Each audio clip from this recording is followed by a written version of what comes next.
Hi guys, এখন বাজে তোমার 3:30 বেজে গেছে অলরেডি। 3:24 বাজে। এখন দেখো সবাইকে খাইয়ে সব কাজ সেরে আমি খেতে বসলাম। আজকে রান্না করেছি, আগে ভাতটা বেড়ে নিই তারপর আমি বলছি তোমাদের।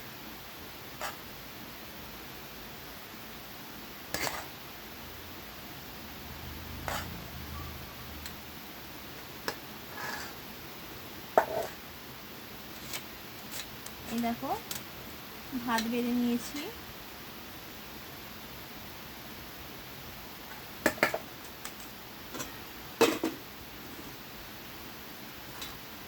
ডালের বড়া, মুসুর ডালের বড়া পেঁয়াজ লঙ্কা দিয়ে ভালো করে ভেজেছি, পটল ভেজেছি,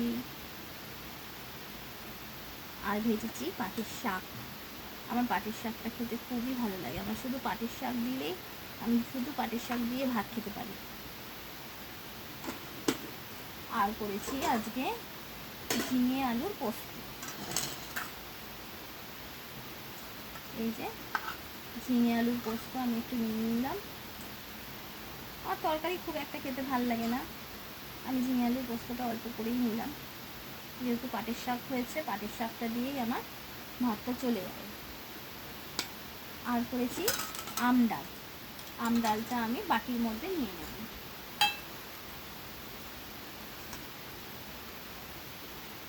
আমার ছোট্ট ছোট আম দিয়ে, যে ছোট ছোট আমগুলো থাকে মাঝারি সাইজের, গাছ থেকে পাড়া, সেই আম ডালটা ভাল লাগে খেতে। তার একটা সেন্টই আলাদা হয়।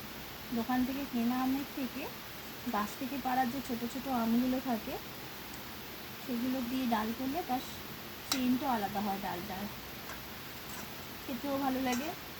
আশা করি তোমাদের খাওয়া হয়ে গেছে দুপুরে। আমি লাস্টে বসি দেরিতে খেতে।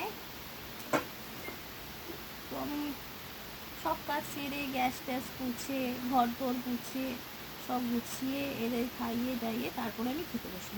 আমার খাওয়াটা একটু শান্তভাবে আমার খেতে ভালো লাগে। এই যে আমি দেখো, আমার একটু খাওয়াটা একটু শান্তি হবে, একা বসে আমার খেতে ভালো লাগে। এই দেখো তোমায় দেখাচ্ছি আমার থালাটা খাওয়ার, দেখাচ্ছি দাঁড়াও। ভাত, বড়া ভাজা, পটল ভাজা, পাটের শাক, আর ঝিঙে আলুর পোস্ত, আর ডাল, আম ডাল। আমার চাটনিটাও খেতে ভালো লাগে, আমের চাটনিটাই গরমকালে। বাট আমার যেহেতু সুগার আছে, চাটনিটা খেতে পারবো না, চিনি, তাই এতটা ভাতই চলে না। অল্প ভাত খেতে বলেছে, কিন্তু কী করবো, পেট ভরার জন্য তো ভাত তো খেতেই হয়। তো আমি খাওয়াটা শুরু করি। Bye bye.